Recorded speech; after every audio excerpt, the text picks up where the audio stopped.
Imagine a gleaming tower standing tall on the moon's gray, dusty surface. This is not a structure from science fiction.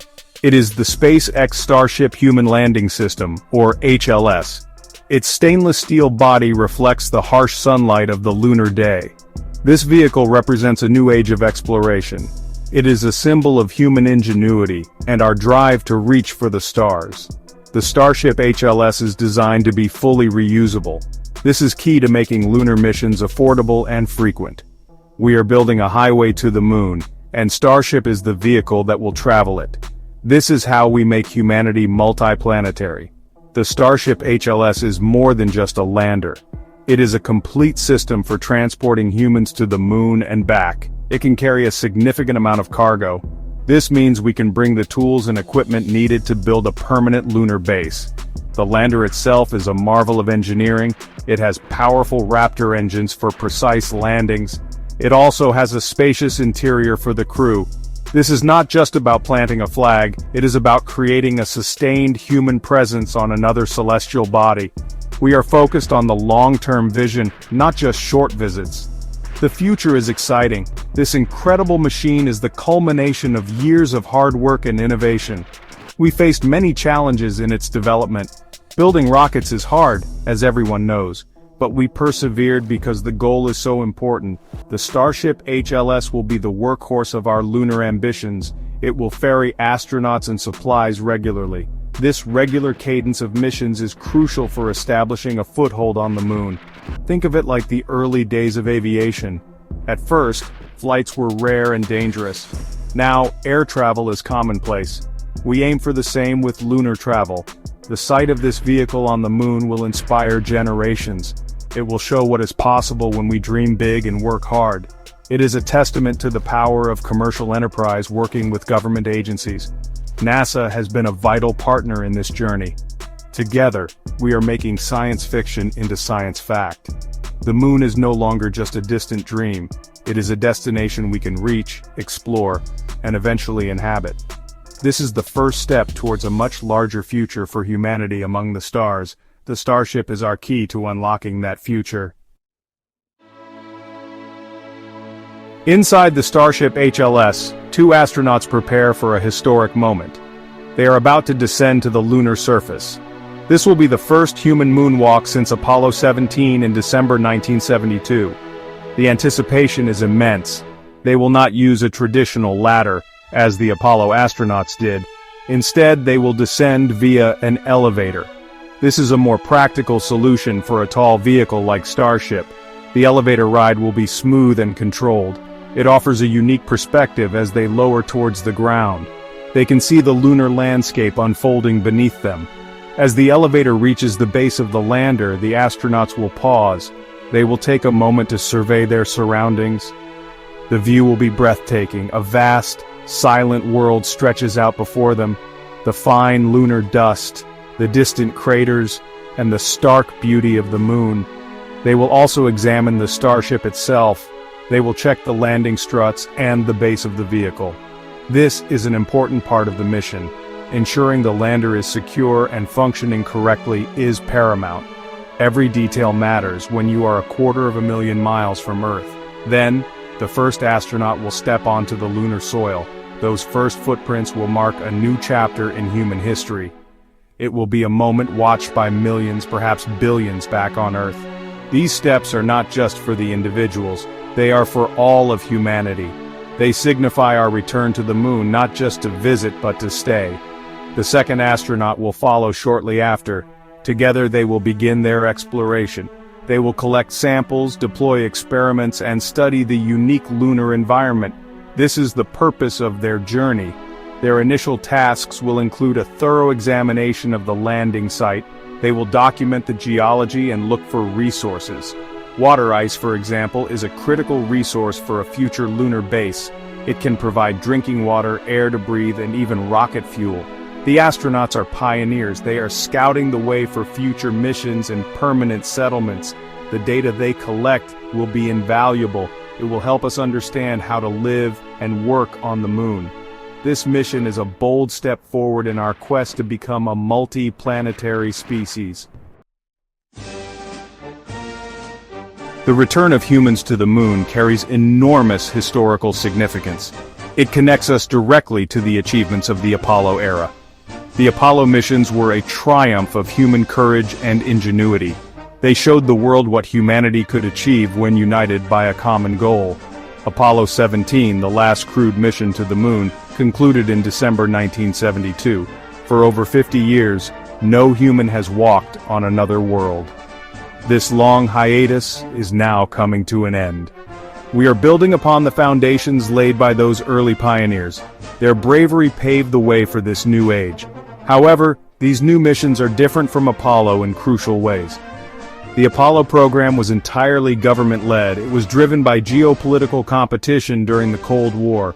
Today, the landscape has changed. Commercial companies like SpaceX are now at the forefront of space exploration technology. We are developing the rockets and landers. NASA is acting as a customer and a partner.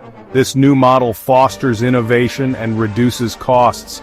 It makes long-term lunar exploration sustainable. The spirit of exploration remains, but the methods are evolving. This is progress. The new footsteps on the moon will symbolize this transition. They represent a continuation of the human desire to explore. But they also represent a new way of achieving these ambitious goals. The focus is on sustainability and creating a permanent presence. Apollo was about getting there and returning. The new missions are about staying and building. This requires a different mindset and different technologies. Reusable rockets and landers are essential. In situ resource utilization is also key. We must learn to live off the land. The legacy of Apollo inspires us. It reminds us of what we can accomplish. But we are not simply repeating the past. We are forging a new path forward. A path that involves commercial partnerships and a long-term vision for lunar settlement. The new astronauts will carry the hopes and dreams of a new generation. They will stand on the shoulders of giants. But they will also look towards a future where humanity is not confined to one planet. This is the true significance of these new lunar missions. They are a bridge between a glorious past and an even more exciting future. NASA's approach to lunar exploration is undergoing a significant transformation. For many years, the agency focused on developing its own rockets and spacecraft. The Space Launch System, or SLS, and the Orion spacecraft are examples of this traditional model. These are powerful and capable systems. They have played an important role in the initial phases of the Artemis program. The Artemis 4 mission, for instance, is expected to be the last to use the SLS and Orion in their current configurations. This marks a turning point. We are moving towards a more commercial approach. This transition is towards what is known as Lunar Commercial Orbital Transfer Services, or LCOTS. This model is a logical evolution. It builds on the success of commercial cargo and crew programs for the International Space Station. Under LCOTS, NASA will not own and operate the entire transportation system. Instead, it will fund and provide guidance to private companies. These companies will develop their own spacecraft, rockets, and services. NASA will then purchase these end-to-end solutions. This includes launch from Earth, lunar landing, and return to Earth. This is a more efficient way to operate. The traditional model of NASA building and operating its own rockets is very expensive. It has also faced significant delays. The SLS, while powerful, is not designed for the kind of frequent, cost-effective launches needed for a sustainable lunar program. A shift towards public-private partnerships is essential. This leverages the innovation and efficiency of the private sector. Companies are incentivized to develop better, cheaper solutions. Competition drives progress. This is how we will make regular trips to the moon a reality. It is a smarter way to explore. This new model is considered more complex than the original commercial crew program for low Earth orbit. Sending humans to the moon and back is a much greater challenge. However, the potential benefits are enormous. It can make lunar exploration sustainable in the long term. It can also foster a vibrant commercial space economy. This transition is not just about saving money, it is about creating a new paradigm for space exploration. A paradigm where government and industry work together to achieve ambitious goals. This is the future of our journey to the moon and beyond. Section 5. NASA's Guiding Hand, Fostering Private Lunar Enterprise. Under the Lunar Commercial Orbital Transfer Services, or LCOTS model, NASA's role changes significantly. Instead of being the sole developer and operator, NASA becomes an anchor customer and a guiding partner. The agency sets the high-level requirements and safety standards. It provides crucial technical expertise and access to its vast knowledge base. NASA will fund private companies to develop their lunar transportation systems. This funding helps to de-risk the development process for these companies. It stimulates innovation and encourages new players to enter the market. This is a proven model for success. Private companies will then be responsible for the design, development, testing, and operation of their spacecraft and rockets. They will offer complete end-to-end services to NASA. This means they handle everything from launching from Earth to landing on the Moon and ensuring the crew can return safely. NASA will purchase these services at market rates. This competitive environment encourages companies to be efficient and cost-effective. It is a fundamental shift from the cost-plus contracts of the past. The focus is on delivering results and value for money. This allows for a more dynamic and responsive space program. This approach is designed to foster a robust commercial lunar ecosystem. It is not just about one or two missions. It is about creating a sustainable capability for humans to live and work on the Moon. By purchasing services rather than owning the hardware, NASA can support multiple providers. This creates redundancy and promotes competition. It also allows NASA to focus its resources on deep space exploration, science, and developing technologies for missions to Mars and beyond.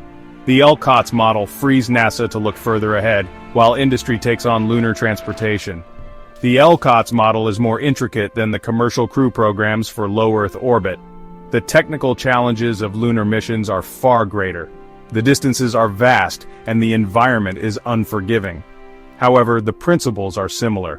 By empowering private industry, we can achieve more, faster, and at a lower cost. NASA's guidance and support are crucial. But the ingenuity and drive of commercial companies will be the engine of this new lunar era. This partnership is the key to unlocking the Moon for long-term exploration and utilization. It is a bold and necessary step.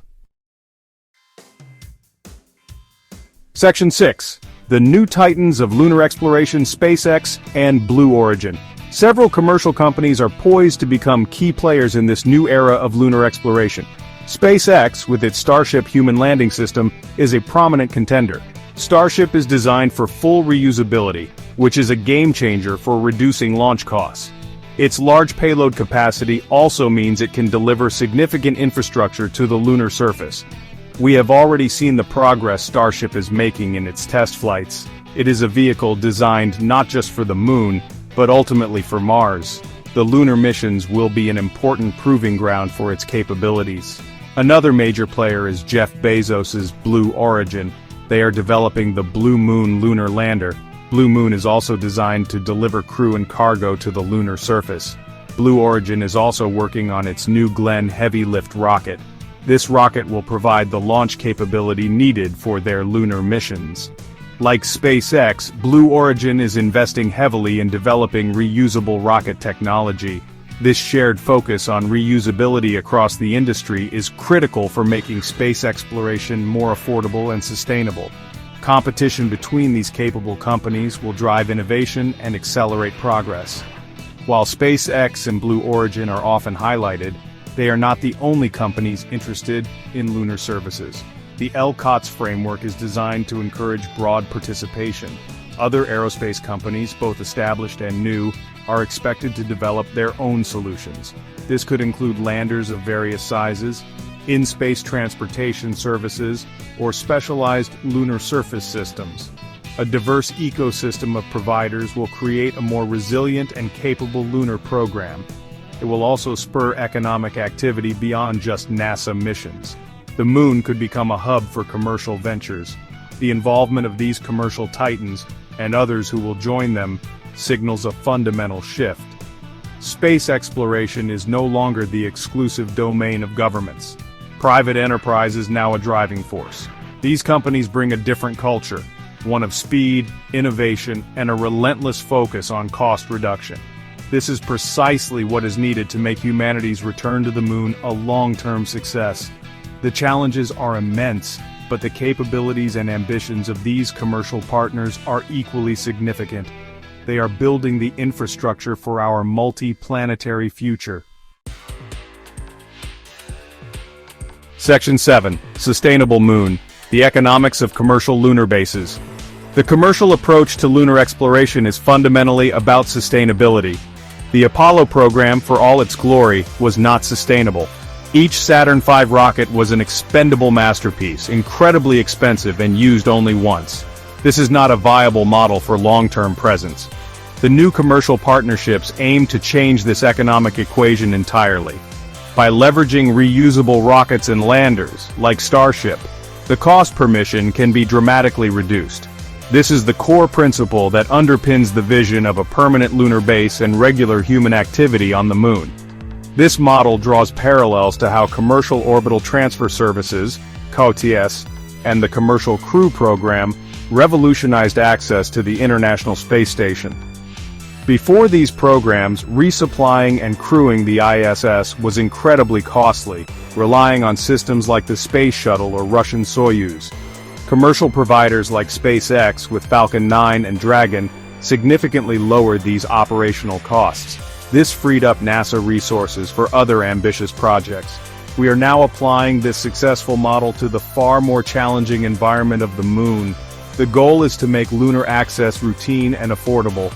A sustained lunar presence, including the establishment of a lunar base, becomes economically feasible with this commercial approach. Imagine regular cargo flights delivering habitats, scientific instruments, and construction materials.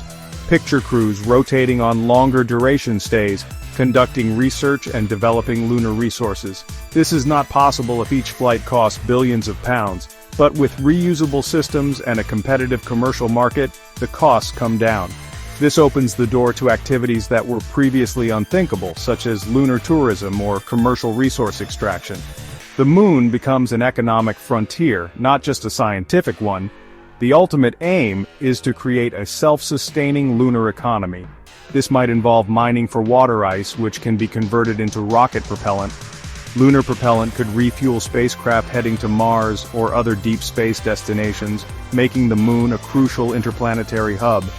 Other resources like helium-3 for future fusion reactors could also be extracted. These commercial activities will complement scientific exploration and provide further economic incentives for a permanent human presence. This is how we build a true foothold beyond Earth, driven by both discovery and enterprise. Section 8. Opening the Lunar Frontier, Private Missions and Public Debate. The Lunar Commercial Orbital Transfer Services model is not just for NASA astronauts. It is expected to enable private astronaut visits to the moon. This is a natural extension of what we have already seen with commercial crew flights to low Earth orbit. Missions like Jared Isaacman's Inspiration 4 and the Polaris Dawn flights demonstrated that private citizens can undertake complex space missions.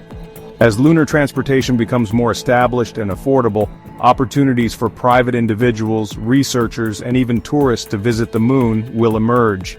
This democratization of access is a key benefit of the commercial approach. However, this shift towards commercialization is not without its critics or challenges. A significant hurdle is political. Some figures, like Senator Bernie Sanders, have expressed concerns about the increasing involvement of tech billionaires such as myself and Jeff Bezos in space exploration. There are worries that NASA might become, as some put it, an ATM machine for these wealthy individuals and their companies. There is also opposition to the commercialization of space resources, with arguments made that celestial bodies should remain free from private exploitation. These are important discussions to have as we expand humanity's reach. The debate over commercial involvement in space touches on fundamental questions about governance and the future of humanity. Proponents, myself included, argue that commercial enterprise is the most effective way to drive innovation, reduce costs, and accelerate progress. We believe that opening space to commercial activity will unlock immense benefits for all humankind. from new technologies to new resources and a more resilient future for our species. The goal is not to enrich individuals but to expand the frontier for everyone. Public-private partnerships can achieve what neither sector can do alone. Addressing these political challenges and shaping public perception is crucial. Transparency and clear communication about the benefits of the commercial model are essential. It is important to demonstrate that these partnerships deliver real value and advance national and international goals. Policy reforms, such as updating Federal Aviation Administration rules, are also necessary to support the growth of the private space industry in a safe and responsible manner. The future of lunar exploration depends on finding the right balance, fostering innovation, while ensuring that the benefits are broadly shared. The path forward involves collaboration and a shared vision. Section 9. Civilization among the stars. The commercial lunar future. The shift towards a commercial model for lunar missions has profound implications for the future. It is not merely about returning to the moon. It is about laying the groundwork for a permanent, self-sustaining human presence beyond Earth. This approach, spearheaded by companies like SpaceX and Blue Origin in partnership with NASA, aims to make lunar access routine and affordable. If development proceeds smoothly, LCOTS could become operational within 4 to 5 years. This would mean that the first commercial crewed lunar flight could potentially occur relatively soon after initial Artemis landings, ushering in a new dynamic era. This commercial pathway is the key to making human civilization multiplanetary. The moon can serve as a vital proving ground for the technologies and operational strategies needed for even more ambitious missions, such as settling Mars. Learning to live and work in the lunar environment, utilizing local resources, and establishing sustainable habitats will provide invaluable experience. The development of a lunar economy, perhaps based on propellant production or resource extraction, will further solidify our presence and reduce our reliance on Earth. This is how we build a robust future for humanity, resilient to terrestrial catastrophes. Retiring older, more expensive systems like the SLS after its initial successful moon landings, and expanding NASA's commercial programs are logical steps in this progression. This allows NASA to focus its considerable expertise and resources on pushing the boundaries of science and exploration further into the solar system. The commercial sector, driven by competition and innovation, can then efficiently manage routine access to the moon. This symbiotic relationship is the most effective way to achieve our shared goals of exploration and expansion. It is about optimizing our collective efforts for the greatest possible return. Ultimately, the commercialization of lunar access is about opening a new frontier for humanity. It is about creating opportunities for discovery, innovation, and economic growth on a scale never before imagined. It is about ensuring the long-term survival and flourishing of our species. The journey will be challenging and there will be setbacks. But the vision of a vibrant human presence on the moon, and eventually on Mars and beyond, is a powerful motivator. We are at the dawn of a new age of exploration, an age where the dream of living among the stars is finally within our grasp, thanks to the power of commercial enterprise.